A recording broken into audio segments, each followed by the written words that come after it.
स्वागत है आप सभी दोस्तों का फ्यूल अप स्टोरीज में। आज हम आपके लिए रतन टाटा जी की कहानी लाए हैं। रतन टाटा दुनिया के बहुत बड़े बिजनेसमैन जिनको बच्चा बच्चा जानता है। कैसे इनकी लाइफ की शुरुआत हुई आइए जानते हैं इस स्टोरी में। रतन टाटा एक इंडियन इंडस्ट्रियलिस्ट, फिलैंथ्रोपिस्ट और टाटा सन्स के फॉर्मर चेयरमैन हैं। वह 1990 से 2012 तक टाटा ग्रुप के चेयरमैन भी रहे और फिर अक्टूबर 2016 से फरवरी 2017 तक इंटरिम चेयरमैन के रूप में और इसके चैरिटेबल ट्रस्टों के हेड बने रहे। वह भारत के 2 highest civilian awards Padma Vibhushan 2008 और पद्म भूषण 2000 के रेसिपिएंट हैं।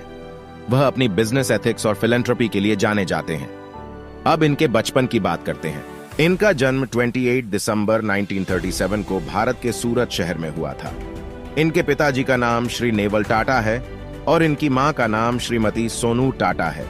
उनका एक छोटा भाई है जिसका नाम जिमी है और एक सौतेला भाई भी है जिसका नाम नोएल टाटा है। हर किसी को यही लगता है कि टाटा जी के बचपन के दिन बहुत अच्छे रहे होंगे क्योंकि इनका जन्म एक अमीर परिवार में हुआ था। लेकिन हकीकत इससे बिल्कुल अलग है क्योंकि जब वह 10 साल के हुए तो उनके माता पिता अलग हो गए। खासकर भारत में तलाक होने को नेगेटिव पर्सपेक्टिव से देखा जाता है और समाज में सोशल प्रेस्टीज भी कम हो जाती है। उस समय उनका छोटा भाई मात्र 7 वर्ष का था। उनके माता पिता के अलग होने के बाद भी उनके पिता और मां दोनों अपने बच्चों रतन टाटा और जिमी से मिलने के लिए समय निकाला करते थे, लेकिन एक परिवार के रूप में फिर कभी एक साथ नहीं हुए। इससे दोनों बच्चों पर गहरा नेगेटिव प्रभाव पड़ा। हालांकि रतन टाटा की देखभाल मुंबई में उनकी दादी लेडी नवाजबाई टाटा कर रही थीं। श्री टाटा ने अपने वेरियस इंटरव्यूज में यह भी मेंशन किया है कि उनकी दादी का उनके जीवन पर बहुत ग्रेट इन्फ्लुएंस था क्योंकि उन्होंने उन्हें डिसिप्लिन्ड लाइफ जीना सिखाया था, क्योंकि वह स्वयं एक बहुत सख्त महिला थीं। और आज उनमें जो मोस्ट लीडरशिप स्किल्स हैं वे उनकी परवरिश के कारण उनमें मौजूद हैं। अब हम टाटा जी के एजुकेशन के बारे में बात करते हैं। उनके स्कूल के दिनों की शुरुआत कैंपियन स्कूल से हुई और इवेंचुअली उन्होंने cathedral and John Connon school में अपनी स्कूली शिक्षा पूरी की जो मुंबई में लोकेट हैं। बाद में उन्होंने 1962 में बीएस डिग्री की आर्किटेक्चर इन स्ट्रक्चरल इंजीनियरिंग, वह भी न्यूयॉर्क के प्रसिद्ध कॉर्नेल यूनिवर्सिटी से। बाद में उन्होंने 1975 में प्रेस्टिजियस हार्वर्ड बिजनेस स्कूल से एडवांस्ड मैनेजमेंट प्रोग्राम नामक कार्यक्रम में दाखिला लिया। अब हम इनके कैरियर की बात करते हैं। Starting small and steady.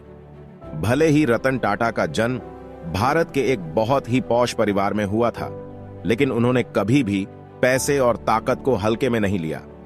उन्होंने रिवरडेल कंट्री, जो कि न्यूयॉर्क में पड़ता है, यहां से ग्रेजुएट हुए।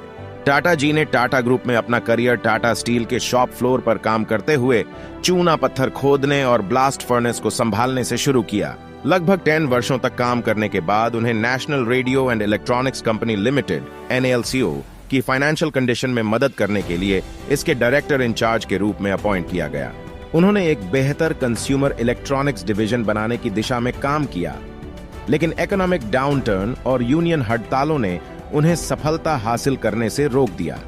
लेकिन टाटा जी वहां पर भी सफल हुए और इस सफलता ने टाटा जी को टाटा ग्रुप की कंपनियों के चेयरमैन के रूप में अपॉइंट करने में मदद की। उन्होंने अपने पिता की कंपनी में बहुत ही साधारण नौकरी से शुरुआत की और आज वह अरबों डॉलर की कंपनी के मालिक हैं।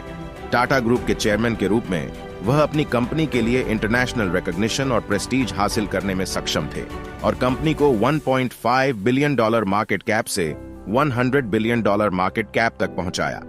कंपनी की स्टनिंग फाइनेंशियल सफलता ने टाटा ग्रुप को न्यूयॉर्क स्टॉक एक्सचेंज में ला खड़ा किया और उनकी देखरेख में Tetley, Jaguar Land Rover and Corus सहित कई कंपनीज का एक्विजिशन करके एक ग्लोबल ब्रांड बन गया। रतन टाटा जी की लाइफ में रिवॉर्डिंग फेलियर्स। किसी कंपनी को इंटरनेशनल स्तर पर ग्रो करने के लिए जिस एनर्जी और समय की जरूरत होती है उसे रतन टाटा जी द्वारा पूरी तरह से समझाया जा सकता है। कंपनी के लिए उनके विचार हमेशा एक सक्सेसफुल वेंचर के रूप में सामने नहीं आए, जैसे कि नैनो कार का फेलियर। इन वर्षों में टाटा मोटर्स बिजनेस के साथ साथ इनोवेशन के मामले में भी अच्छा प्रदर्शन नहीं कर रही थी। इसलिए रतन टाटा जी ने रिवॉर्ड देने का विचार रखा और टाटा समूह में एक एनुअल कंपटीशन शुरू की जो कंपनी में सबसे अनसक्सेसफुल आइडिया को पुरस्कृत करेगी। वह चाहते थे कि उनके एम्प्लॉयज ऐसी कमरों से बाहर निकलें और इनोवेशन के लिए समाज के डिफरेंट सेक्शंस की रियलिटी के करीब आए। जगुआर की कहानी। महानता का टैग बिना किसी सैक्रिफाइस के नहीं मिलता और रतन टाटा जी पर यह टैग बिल्कुल फिट बैठता है। टाटा ग्रुप ने अपनी पैसेंजर कार टाटा इंडिका को साल 1998 में लॉन्च किया था, लेकिन टाटा इंडिका अपने पहले साल में असफल रही और यह एक्सपेरिमेंट फेल होता नजर आया। कई लोग रतन टाटा जी को सलाह देने लगे कि उन्हें पैसेंजर कार बिजनेस बेच देना चाहिए। रतन टाटा जी भी इस पर सहमत हुए और फोर्ड को एक प्रस्ताव दिया गया। उन्होंने भी इंटरेस्ट दिखाया। डेट्रॉयट में फोर्ड हेडक्वार्टर्स में 3 घंटे तक चली बैठक में फोर्ड के चेयरमैन बिल फोर्ड ने रतन टाटा जी से कहा, जब आप इसके बारे में नहीं जानते थे तो आप पैसेंजर कार बिजनेस में क्यों उतरे? यदि हम आपसे यह बिजनेस खरीद लें तो यह आपकी कृपा होगी। रतन टाटा ने घर वापस जाने का फैसला किया। ट्रैवलिंग के दौरान वह बहुत तनाव में थे क्योंकि उनके मन में अपमानित होने की भावना घर कर रही थी।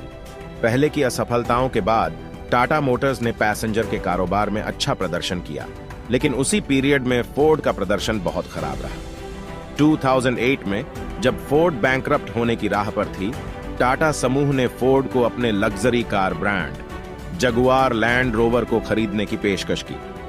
फोर्ड बैठक के लिए मुंबई पहुंचे।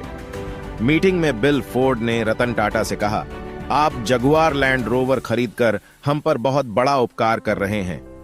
जगुआर लैंड रोवर अब टाटा समूह के स्वामित्व में है और वर्तमान में मुनाफा कमा रहा है। The philanthropist. रतन टाटा जी लोगों की मदद करने में भी पीछे नहीं हटते हैं। रतन टाटा जी न केवल एक रिनाउंड बिजनेसमैन हैं, बल्कि वह एक फिलैंथ्रोपिस्ट भी हैं।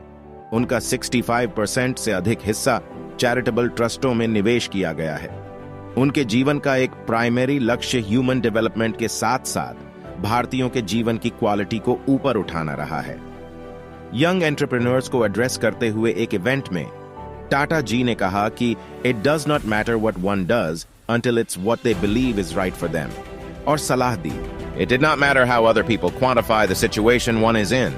दुनिया में विचारों की भरमार है, लेकिन केवल कुछ ही लोगों में आगे बढ़ने और उन पर अमल करने का साहस होता है। एक व्यक्ति को उससे जो एक्सपेक्ट किया जाता है उससे ज्यादा देने का लक्ष्य रखना चाहिए। It stands out to be a great practice to get noticed for the difference one is making, he added.